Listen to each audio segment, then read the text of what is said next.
असं आमच्या मित्र लोकांचा नाश्ता करत करत आमचा प्लॅन झाला आहे जेजुरीला जायचं. मुंबई टू पुणा जेजुरी. चला आता आम्ही चाललो आहे nonstop 204 kilometre Pune Jejuri.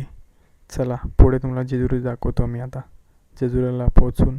Finally आम्ही पोहोचलो आहोत आता जेजुरीला. 204 किलोमीटर गाडी चालून खूप पोहोचलो जेजुरीला. वरती जाणार जेजुरीला तुम्हाला दाखवणार. वरती जाऊन वरती तुम्ही कार वीर पार्किंग करेल तिकडे तुमचं चपलं आपलं गाडीमध्ये ठेवून या. हे मी तुमचा अण्णा, हे माझा भाऊ प्रथमेश आणि हे बघा तुमचा भाऊ अण्णा.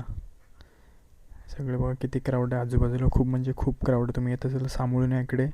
लहान बाळ असेल तर हात पकडून चाला. इकडे खूप म्हणजे खूप गर्दी आहे. पाहू शकता तुम्ही गर्दी किती आहे. हे आमचा भाऊ प्रफुल्ल, हे निलेश. खूप गर्दी आहे. हे मी तुमचा अण्णा. या दर्शन घ्यायसाठी नवीन वर्षामध्ये फिरा इकडे तिकडे. देवळावळा पहा, चांगलं आहे. या तुम्ही पण जेजुरीला. 100 काय तुला पूर्ण आम्ही थकून गेलो. आता देवळापाशी आम्ही पोहोचणारच आहे. खूप थकलो आहे. खालती पाहू शकता व्ह्यू गावाचा. इकडं जेजुरी गावाचा व्ह्यू पाहू शकता किती चांगला आहे. आम्ही आता फायनली पोहोचतो आहे. आम्ही आलो आता देवळापाशी जायला. आता आलो आम्ही पोहोचणार आता देवळात.